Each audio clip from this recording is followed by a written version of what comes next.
Gotyme is a platform that allows users to earn interest on their digital assets through various financial products such as savings accounts, lending, or staking. Here's a guide on how to earn interest in Gotyme. Sign up. Register for an account on the Gotyme platform and complete any required verification steps. Deposit assets. Deposit your digital assets into the Gotyme platform. This could include cryptocurrencies like Bitcoin, Ethereum, or stablecoins like USDT. Choose interest earning option. Explore the available interest earning options on the platform.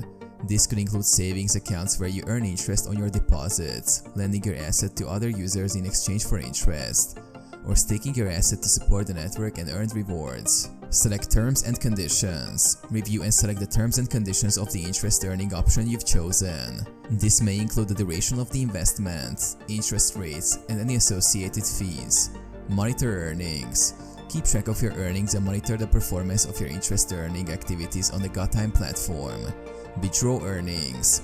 When you're ready, withdraw your earnings from the platform or reinvest them to compound your returns. Stay informed. Stay informed about market trends, interest rates, and platform updates to optimize your earnings on Gotyme.